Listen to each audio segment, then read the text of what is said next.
Perjumpaan kami dengan Engkau itu yang mengubah kehidupan kami. Nyatakan kemuliaan-Mu Tuhan. Biarkan Engkau hadir dalam anugerah yang besar bagi umat-Mu. Engkau Tuhan yang tidak akan membiarkan kami pulang kecewa. Kalau kami cari manusia, kami akan dikecewakan. Tapi saat kami berjumpa dengan Tuhan, hidup kami diubah. Bahkan semua keinginan hati kami pun Tuhan sanggup mengubahnya.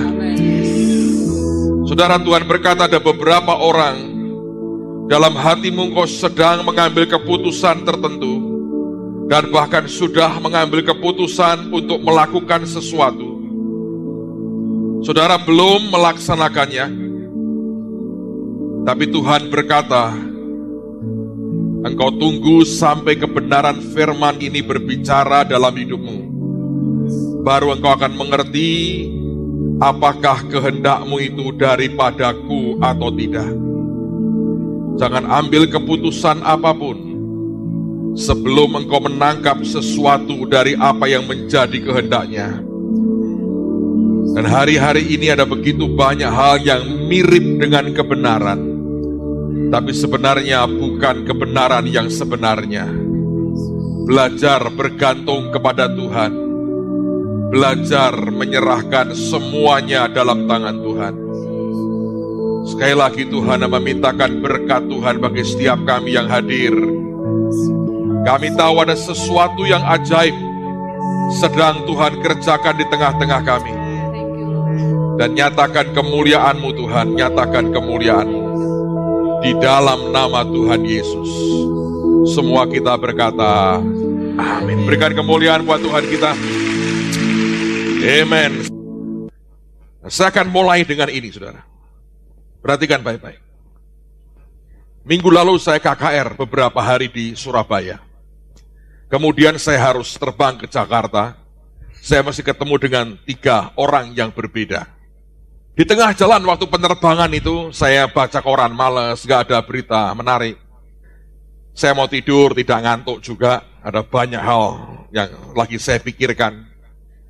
Saya diam gitu ya, saya lihat keluar ke jendela. Saya lihat langit yang biru, yang oke, yang tidak ada apa-apanya.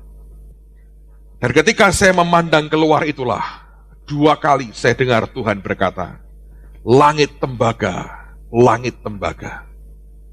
Saya mau bagikan hal ini kepada saudara. Sebab ada satu pengertian, satu sikap yang Anda harus punya untuk menyongsong hari baru, zaman baru. Karena bagaimanapun, kalau langit di atas kita, langit tembaga, berkat yang Tuhan mau berikan, Anda tidak akan pernah bisa terima dengan tuntas. Nah, sekarang mari kita lihat firman Tuhan. Ulangan pasal yang ke-28. Ayat yang ke-23. Alkitab berkata demikian. Juga langit yang di atas kepalamu akan menjadi tembaga. Dan tanah yang di bawah pun menjadi apa, saudara? Besi. Kalau Anda baca di ayat yang pertama, judul perikopnya itu berkat. Ayat yang ke-15, judul perikopnya itu kutuk. Bagian dari kutuk adalah langit tembaga. Ketika saya dengar kata langit tembaga itu, saya ngerti ini pesan yang bukan pesan yang menghibur. Tapi sekaligus ini merupakan pesan teguran, tapi juga peringatan buat setiap kita. Saya bilang, Tuhan ajari aku apa yang Engkau mau sampaikan kepada umat-Mu. Tuhan berkata ada begitu banyak umatku yang dalam hidup mereka di atasnya ada langit tembaga.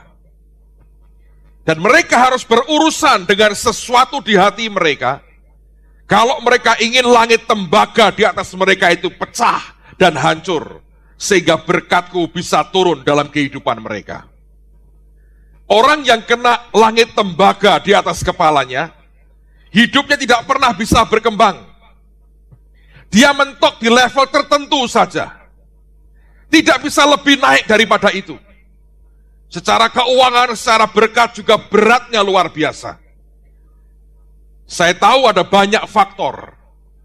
Tapi hari ini saya mau ajak Anda belajar lewat firman Tuhan. Saya mau ajak Anda baca banyak ayat.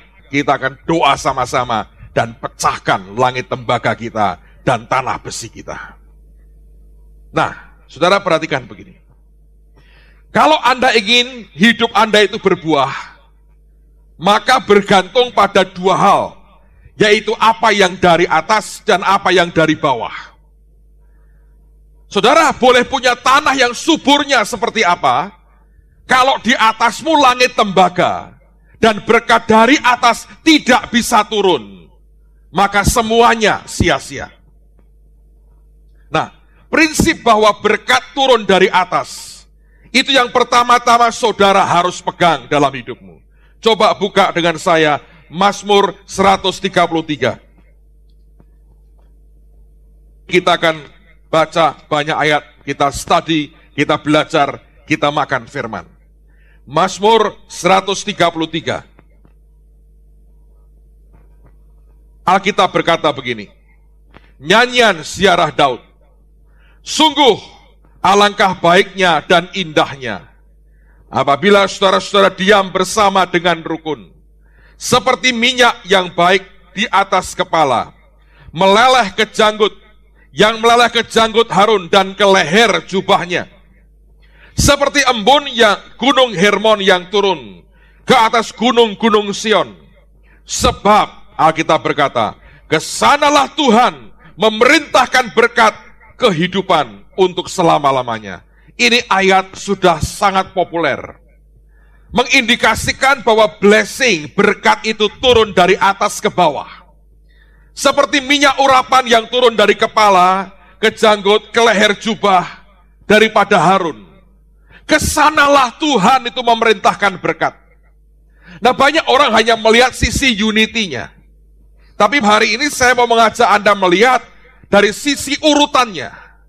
Bahwa Tuhan juga mau berkata, bagaimanapun berkat turun dari atas, turun ke bawah.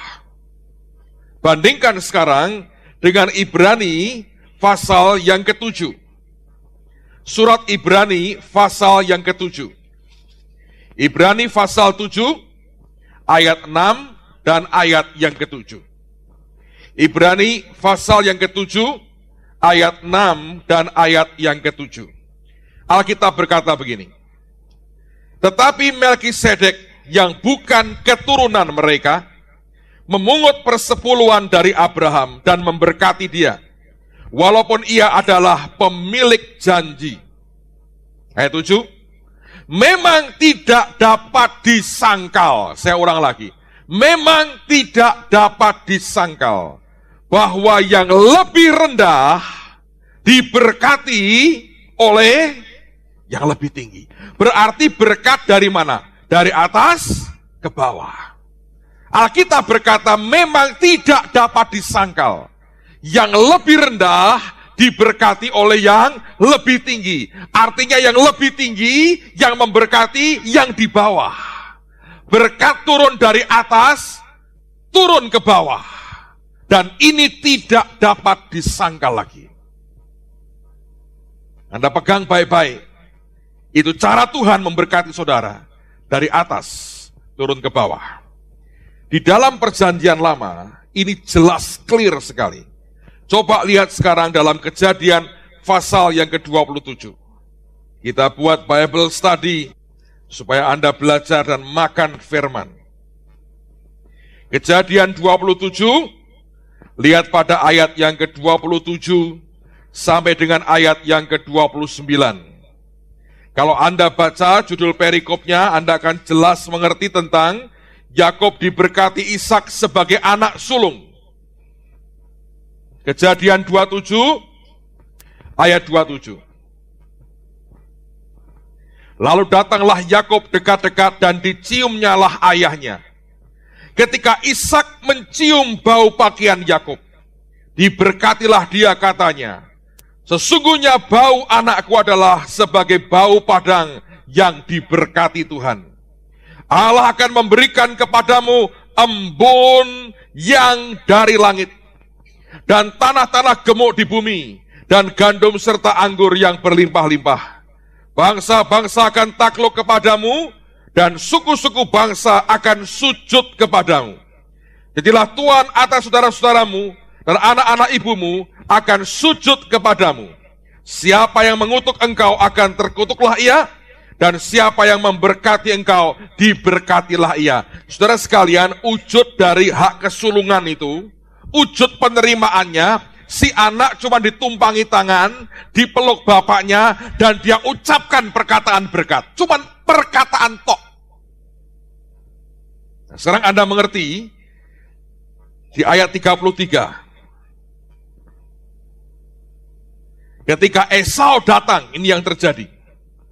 Lalu terkejutlah Ishak dengan sangat serta berkata, siapakah gerangan dia yang memburu binatang itu? Dan yang telah membawanya kepadaku, aku telah memakan semuanya sebelum engkau datang, dan telah memberkati dia, dan dia akan tetap orang yang apa, saudara? Diberkati. Dan sudah Esau mendengar perkataan ayahnya itu, meraung-raunglah ia dengan sangat keras dalam kepedihan hatinya, serta berkata kepada ayahnya, berkatilah aku ini juga ya Bapa. Jawab ayahnya, adikmu telah datang dengan tipu daya, dan telah merampas berkat yang untukmu itu. Anda coba pikirkan baik-baik, itu kan cuma perkataan sih. Kenapa Ishak gak berkata, oke, aku ucapkan yang sama. Kan selesai itu. Enggak tuh. Dia bilang enggak ada lagi. Sudah aku berikan. Gini, sudah aku katakan kepada Yakub. Ya katakan juga kepadaku. Enggak bisa tuh. Pengaruh berkat, blessing secara rohani itu sampai seperti materi barang, saudara. Yang ketika diberikan kepada seseorang, orang lain tidak akan pernah bisa mendapatkannya. Padahal wujud-wujudnya cuma perkataan. Teruskan lagi. Kata Esau, bukankah tepat namanya Yakub? Karena ia telah 2 kali menipu aku. Hak kesulunganku telah dirampasnya, dan sekarang dirampasnya pula berkat yang untukku itu. Lalu katanya, apakah Bapak tidak mempunyai berkat lain bagiku? Lalu Ishak menjawab Esau katanya, sesungguhnya telah kuangkat dia menjadi tuan atas engkau, dan segala saudaranya telah kuberikan kepadanya menjadi hambanya, dan telah kubekali dia dengan gandum dan anggur. Maka kepadamu, apalagi yang dapat kuperbuat, ya anakku? Cuma perkataan, saudara, cuma perkataan. Esau berkata, apa enggak ada yang lain lagi? Dia bilang, aku bisa buat apa? Sudah aku ucapkan sekali. Enggak ada lagi. Nak. Kata Esau kepada ayahnya, hanya berkat yang satu itukah ada padamu ya Bapa? Berkatilah aku ini juga ya Bapa. Dan dengan suara keras menangislah Esau. Kalau Anda baca, dia mengucapkan sesuatu yang lain. Lalu Ishak ayahnya menjawabnya, sesungguhnya tempat kediamanmu akan jauh dari tanah-tanah gemuk di bumi, dan jauh dari embun dari langit di atas. Bayangin saudara, Yakub dapat embun dari atas, Esau dibilang jauh dari itu. Secara logika ini bapak kejem toh. Kenapa sih gak mengucapkan? Kan embun di mana-mana, dunia kan luas. Ya Esau taruhlah di Indonesia kan subur, ya kan? Tapi gak tuh. Sekali diucapkan, kayak barang saudara. Nah ini yang seringkali orang tidak mengerti. Bahwa blessing, berkat yang dari atas yang seperti ini saudara, itu tidak ternilai harganya. Gak ternilai.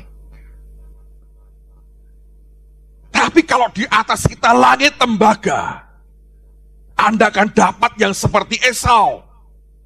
Jauh dari tempat yang gemuk. Dan tidak ada embun yang dari atas yang turun. Wow. Hidup begini kan mengerikan, saudara. Padahal Tuhan ingin memberkati setiap saudara loh. Tidak pernah ada kerinduan dalam hatinya untuk ada kutukan apapun yang akan jatuh dalam kehidupan kita.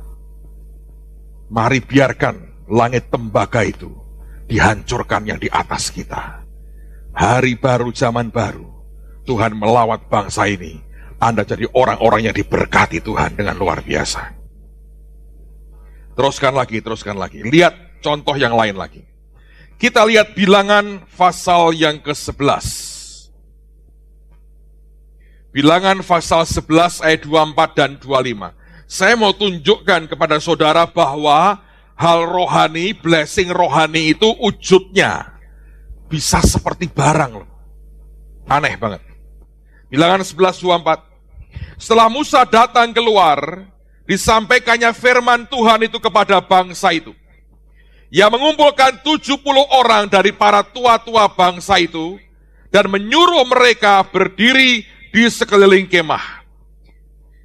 Lalu turunlah Tuhan dalam awan dan berbicara kepada Musa. Kemudian, Anda perhatikan ini. Diambilnya sebagian dari roh yang hinggap padanya dan ditaruhnya ke atas ke-70 tua-tua itu. Ketika roh itu hinggap pada mereka, kepenuhanlah mereka seperti nabi, tapi setelah itu tidak lagi. Bayangin, sebagian roh yang hinggap pada Musa diambil oleh Tuhan dan dibagikan kepada 70 tua-tua. Itu kan seperti barang wujudnya. Banyak orang tidak menghargai blessing yang seperti ini. Dan akibatnya ketika Tuhan memberikannya, Anda tidak siap. Atau sesuatu terjadi sehingga di atasmu ada langit tembaga. Lompat lagi sekarang, Ulangan pasal 34. Ulangan pasal 34. Kita akan lihat perjanjian lama dan perjanjian baru. Ulangan 34 ayat yang ke-9. Alkitab berkata, dan Yosua bin Nun penuh dengan roh kebijaksanaan. Sebab, ada sebabnya. Bukan karena dia memang dari dasarnya bijaksana. Alkitab berkata Yosua bin Nun penuh dengan roh kebijaksanaan. Sebab Musa telah meletakkan tangannya ke atasnya. Roh kebijaksanaan itu diterima Yosua sebab Musa telah meletakkan tangannya ke atasnya. Ini bukan sesuatu yang otomatis dia terima sendiri loh. Tuhan pakai Musa. Berkat turun dari atas, memberkati yang di bawah. Sebab itu orang Israel mendengarkan dia dan melakukan seperti yang diperintahkan Tuhan kepada Musa. Nah, sekarang perjanjian baru, Roma pasal yang pertama. Ada banyak orang bertanya, ada orang selalu bertanya begini, Pak itu kan perjanjian lama, kenapa di perjanjian baru nggak ada? Anda pernah dengar begitu? Kalau orang khotbah perjanjian lama, orang berkata, itu kan perjanjian lama. Di perjanjian baru kan nggak ada. Ya memang, karena nggak ada di perjanjian baru, makanya diberikan perjanjian lama kepada kita. Sebagai Alkitab juga. Kalau di perjanjian baru sudah komplit, perjanjian lama nggak perlu. Karena banyak kebenaran kekayaan perjanjian lama tidak terhisap di perjanjian baru, karena keterbatasan, maka perjanjian lama diberikan buat kita. Jangan tanya yang lama nggak ada, yang baru nggak ada. Nah itu naif banget saudara. Anda harus ngerti kenapa ada begitu, karena itulah bagian keseluruhan Alkitab. Bukankah kita percaya Alkitab itu perjanjian lama dan perjanjian baru? Kadang-kadang karena orang Kristen pinter berdalih, dia cari celah untuk membenarkan dirinya sendiri. Ya, saya harap Anda tidak perlu seperti itu.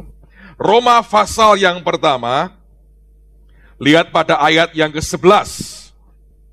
Sebab aku ingin melihat kamu untuk memberikan karunia rohani kepadamu guna menguatkan kamu. Karunia kok diberi seperti barang, ya toh? Dia datang untuk memberikan karunia. Kata karunia dari kata asli karismata. Karismata, karunia. Dan karisma atau karismata itu juga 9 karunia karismata roh. Itu sama katanya. Dan Paulus berkata, aku datang untuk memberikan itu, karunia rohani kepadamu, guna menguatkan kamu. Di perjanjian lama, perjanjian baru, juga muncul. 2 Timotius pasal yang pertama. Kita harus cepat-cepat, saudara. 2 Timotius pasal pertama ayat 6, 7, dan 8. Alkitab berkata, karena itulah kuperingatkan engkau untuk mengobarkan karunia Allah yang ada padamu oleh penumpangan tanganku atasmu. Dengan demikian, Paulus berkata, Timotius, kamu terima karunia Allah itu lewat penumpangan tanganku loh. Karena aku numpangin tangan, karunia itu ada padamu. Lagi Tuhan mau berkata, berkat turun dari atas, turun ke bawah. Sebab Allah memberikan kepada kita bukan roh ketakutan, melainkan roh yang membangkitkan kekuatan kasih dan ketertiban. Dan janganlah malu bersaksi tentang Tuhan kita, dan janganlah malu karena aku seorang hukuman karena dia. Melainkan ikutlah menderita bagi Injilnya oleh kekuatan Allah. Ya, ingatkan orang muda ini, karuniamu itu karena aku tumpangi tangan. Lihat sekarang ayat yang terakhir, Markus pasal yang ke-6. Apa yang membuat sebetulnya orang terhambat untuk mendapatkan akan berkat seperti ini? Yang akhirnya membuat seperti langit tembaga di atasnya.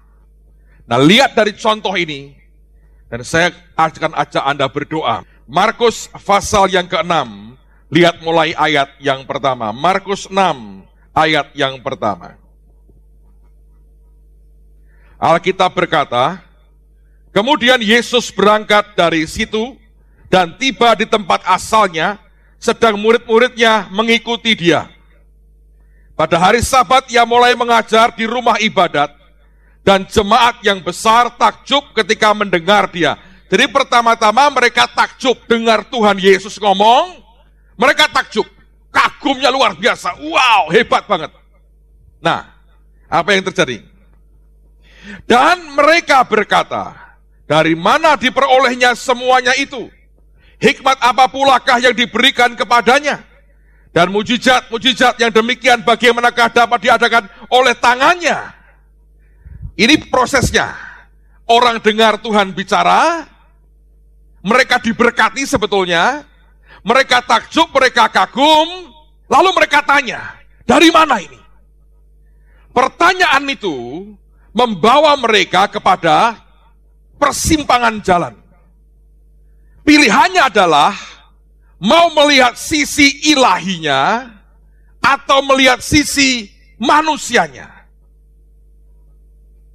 Apakah bisa melihat bahwa Tuhan memakai Yesus, mengurapi dia, atau melihat Yesus dari sisi humannya, manusianya? Saudara, ini yang terjadi, dan saya mau ngomong terus terang. Mental ini kayak orang Nazaret. Setiap ada hal yang luar biasa, belakangnya ada tambahan. Tetapi, bukankah, namun, bla bla bla bla bla bla jeleknya. Dan itu yang membuat Anda kena langit tembaga. Dari mana kok bisa? Coba lihat.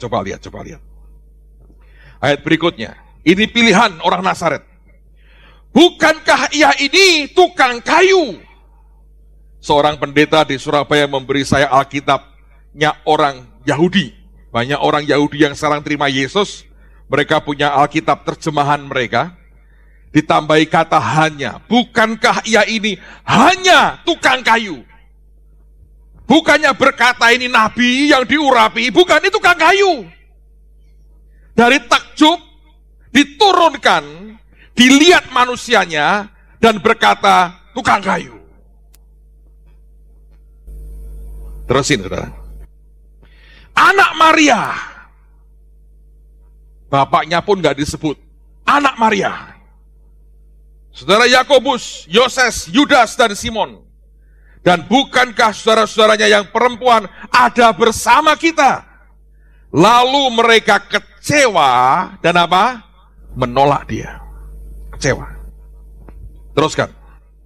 Maka Yesus berkata kepada mereka, seorang nabi dihormati di mana-mana, kecuali di tempat asalnya sendiri, di antara kaum keluarganya, dan apa? Di rumahnya. Sekarang saya mengerti, terus terang saya ngomong pada saudara. Kenapa banyak hamba Tuhan besar, karunia yang dia punya tidak bisa jatuh ke anak kandungnya. Beberapa gembala memaksakan anaknya menggantikan dia. Tapi semua orang tahu karunianya tidak jatuh pada anaknya.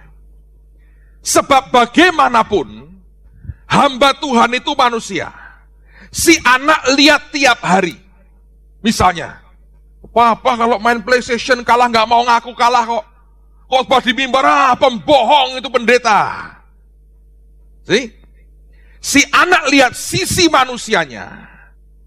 Tidak melihat bahwa Tuhan lagi memakai bapaknya. Terlalu banyak ketemu sisi manusianya. Yang jelas bukan Yesus. Yang jelas banyak kelemahannya, dia kecewa. Kekecewaan itu membuat jalinan batin yang di dalam retak dan putus.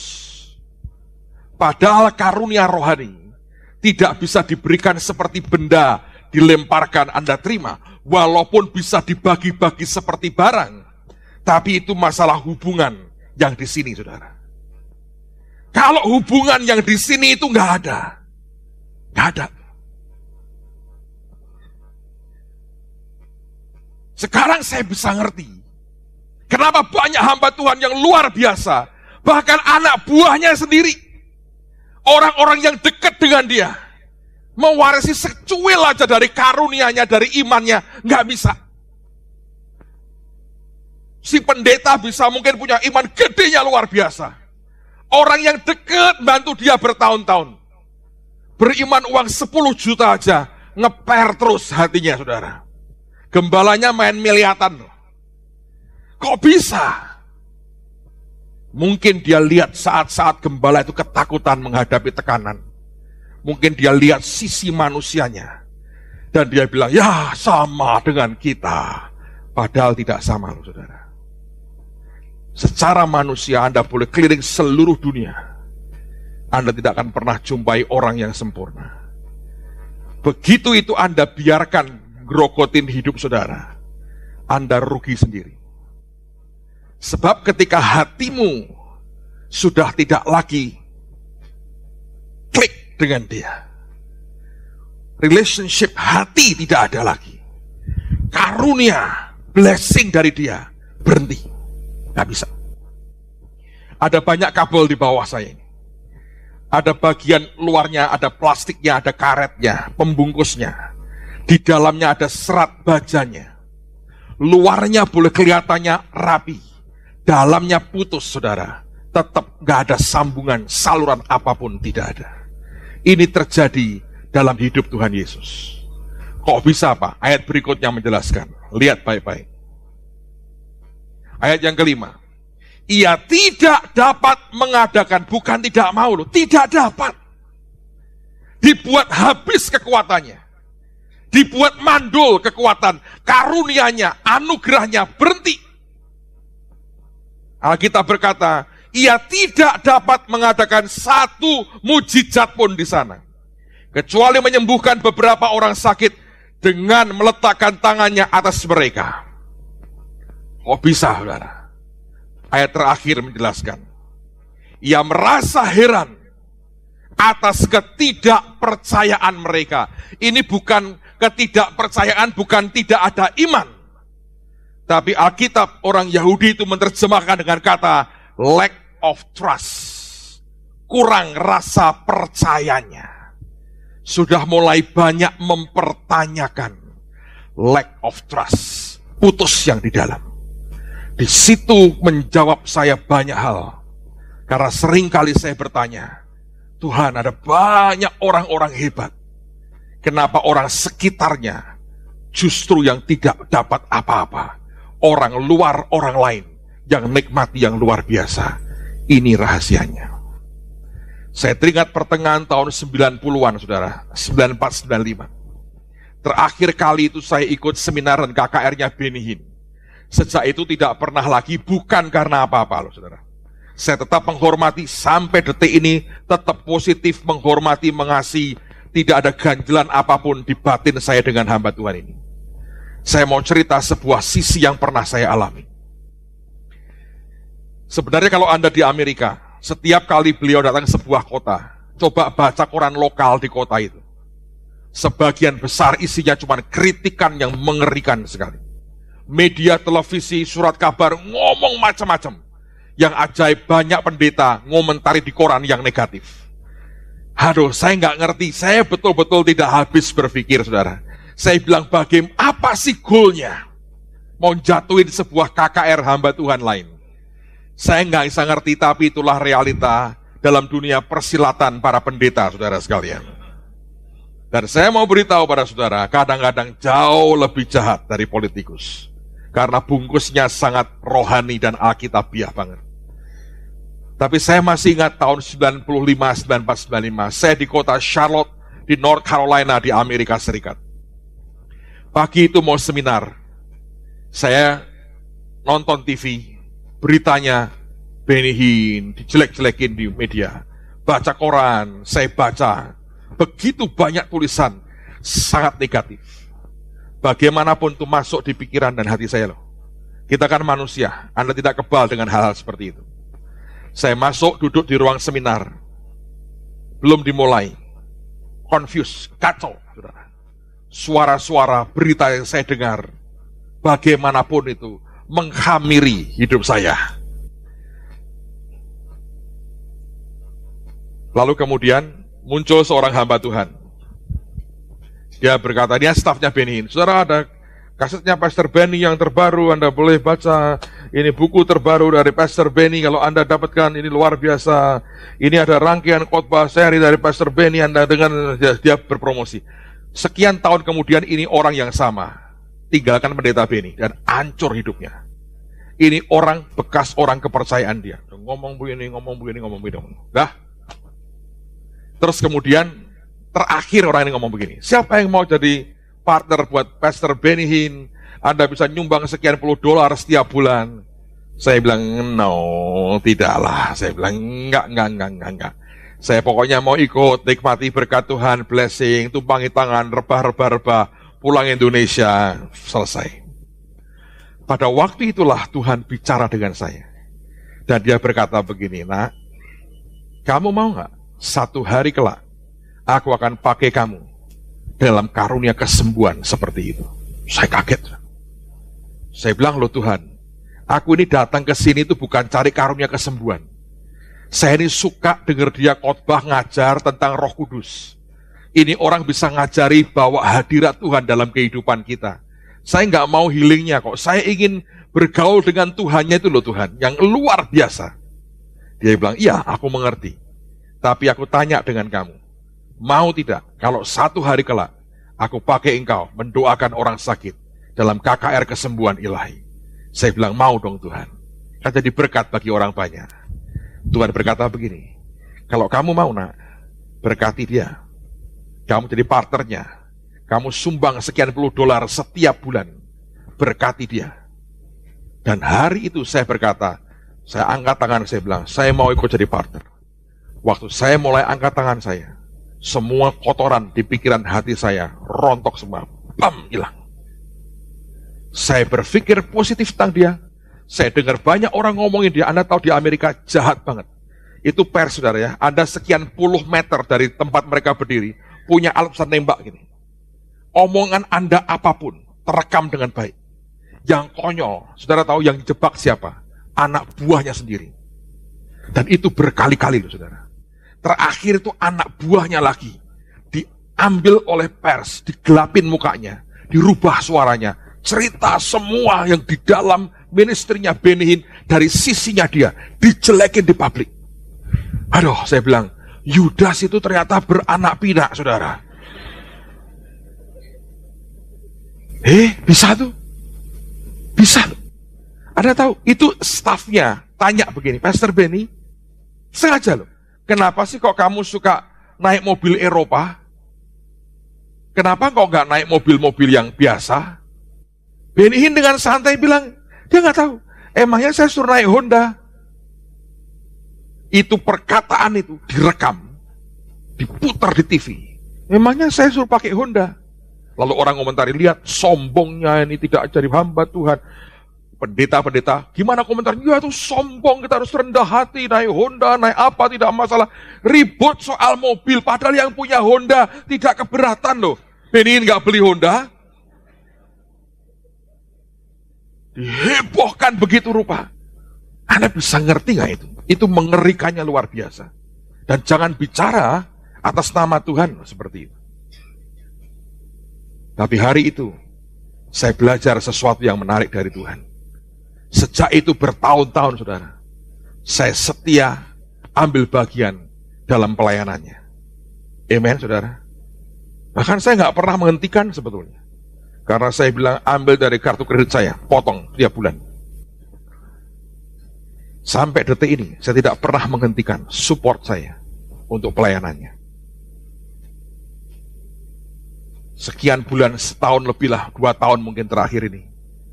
Tiba-tiba tanpa saya sadar, saya di tengah-tengah sebuah pelayanan, di mana kesembuhan ilahi, tiap bulan Anda lihat dalam klipnya, Tuhan kerja seperti itu.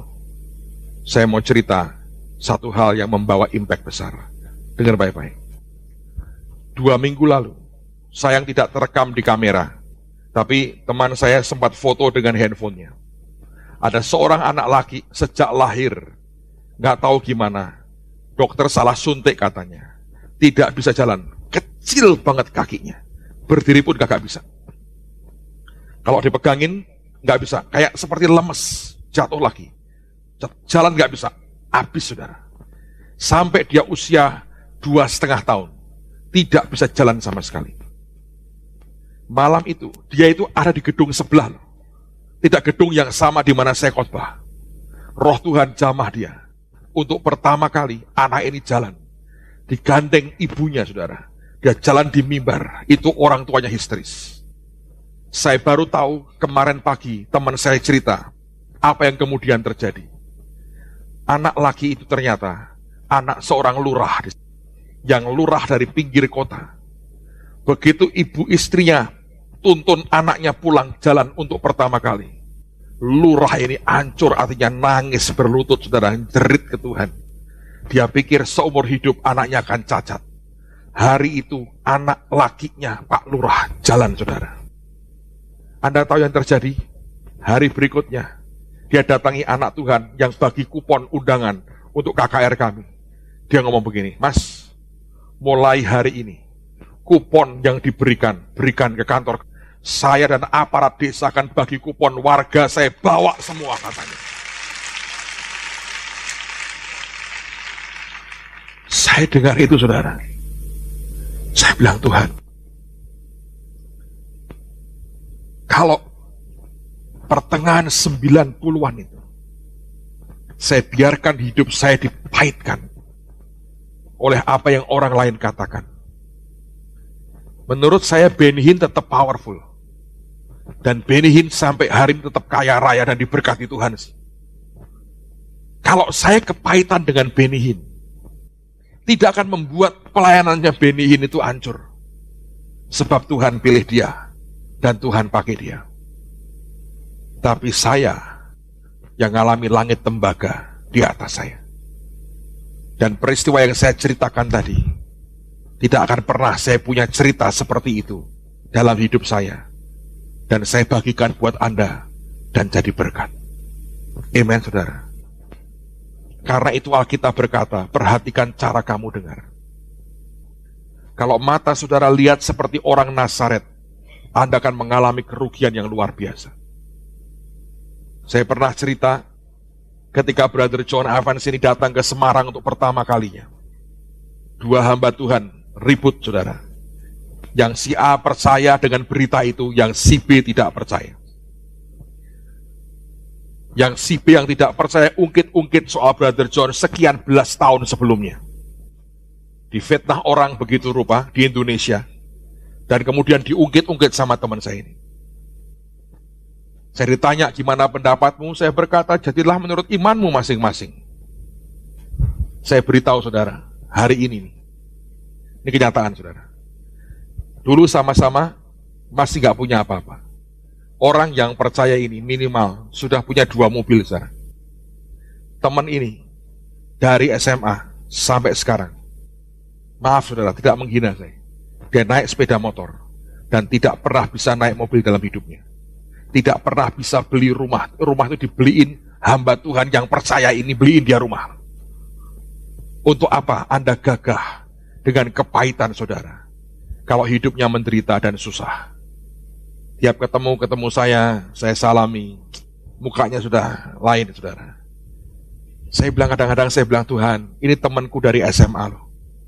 Terakhir kemarin kami pas kebetulan ketemu di restoran yang sama, dia diajak temannya untuk keluar dari restoran bareng dengan saya aja. Sebuah penderitaan. Maaf loh saudara ya. Di luar ada motornya dia dan ada Jaguar saya. Itu sudah menyakitkan hatinya luar biasa. Ya. Di luar itu ada motornya dia, tapi juga ada Jaguar saya. Untuk dia bisa keluar restoran bareng saya, dia menghindar begitu rupa. Dan saya mengerti. Saya ini orangnya penuh pengertian menurut saya sendiri. Saudara. Saya cepat pamit, saya cepat pergi. Saya tidak mau sengaja menyiksa dia, gandeng dia, ayo keluar sama-sama. Itu namanya kurang ajar lah, nyiksa orang saudara. Tapi saya berkata, itu seorang sedang membuat langit tembaga di atasnya sendiri. So, Alkitab berkata, Yesus berkata, karena itu perhatikan cara kamu dengar. Berkat turun dari atas, turun ke bawah dalam hidup kita. Saya ini orang yang menikmati favor Tuhan yang luar biasa. Dan Anda juga bisa menikmati kemurahan dan favor Tuhan yang luar biasa. Untuk dapat favor Tuhan, Anda harus jadi orang yang dikenali Tuhan dengan baik. Amen, saudara. Untuk Anda dapat favor kemurahan Tuhan, Anda harus jadi orang yang dikenali Tuhan. Bukan ngaku kenal Tuhan, tapi dikenali oleh Tuhan. Saya mau cerita pengalaman saya. Mungkin yang bersangkutan hadir di sini saya tidak tahu, tapi saya diberkati. Saya hari Senin lalu, saya terbang dari Semarang ke Surabaya. Saya naik maskapai penerbangan X tertentu. Dan cuman itu yang terbang dari Semarang ke Surabaya. Saya nggak punya pilihan lain. Well, penerbangannya oke, so far baik sekali.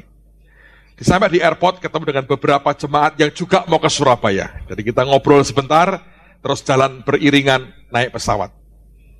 Seat saya di belakang. Jadi saya pakai tangga yang di belakang. Saya naik, di belakang saya ada jemaat saya, namanya Pak Agus. Naik dengan saya, ngobrol sambil naik. Begitu sampai di pintu masuk pesawat, seorang pramugarinya menyapa saya dengan ramah sekali. Dengan begitu yakin, dia sapa saya, Pak Yusak, selamat pagi, katanya. Saya noleh ke belakang, saya pikir ngomong dengan orang yang salah. Di belakang saya, ternyata belakang saya Pak Agus, saudara. Akhirnya saya tahu dia ngomong dengan saya bilang, maaf, nama saya bukan Yusak, nama saya Petrus. Ya, mau saya Pak Petrus, selamat pagi, katanya. Dan teman ini dia tahu kita seminar, Pak ini seminar di Kelapa Gading ya? Ya, saya bilang gitu. Kita ngobrol sebentar. Saya tidak kenal dengan pemilik maskapai penerbangan. Saya dikenali oleh satu kru dari maskapai itu. Lalu kemudian saya duduk, berhimpit-himpitan dengan yang lain. Badan segede begini, kadang-kadang gawat saudara. Mau naik bisnis kelas, tidak ada. Ekonomi kelas, harus ringkes sedikit. Untung cuma 30 menit. Kalau 24 jam, entah apa jadinya saudara. Saya duduk, take off pesawatnya. Saya tidak dikenali oleh pemilik maskapainya. salah satu krunya mengenali saya. Dan kemudian diberikan makanan. Karena cuma flightnya 30 menit, kami diberikan roti satu begini, dan satu gelas air seperti ini. Diberikan, setiap orang diberikan sama, saya juga diberi yang sama.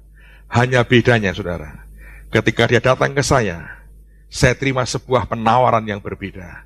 Beliau berkata begini, Pak Petrus, mau saya buatkan kopi? Bayangin, saudara, seluruh pesawat minum air bening, saya minum air hitam sendiri, saudara. Favor, karena dikenali. Kalau Tuhan setiap kali lihat hidup Anda berkata, haha, aku kenal dia nih, ini nih, atau ya ini, yang mana, saudara? Itu mempengaruhi banyak loh, percayalah. Dengan Tuhan juga sama. Kalau Tuhan kenali hatimu dan dia berkata, ini nih gua suka, atau ya ini lagi, itu akan memberikan treatment yang berbeda. Oh, Tuhan mengasihi kita semua sama. Saya nggak terlalu setuju. Dalam perkataan generalnya iya, tapi kenyataannya ketika kita bicara favor Tuhan, semuanya akan berbeda. Semua angkat tanganmu di hadapan Tuhan. Syekaralah, berkati umatmu Tuhan. Berkati umatmu. Langit tembaga di atas kami akan dihancurkan. Tanah besi akan digemburkan. Dan hasilnya akan luar biasa untuk kemuliaan namamu. Tidak ada yang tidak diberkati. Semua boleh menikmati yang terbaik daripadamu. Kemuliaan bagimu di tempat yang maha tinggi. Dalam nama Tuhan Yesus. Amen.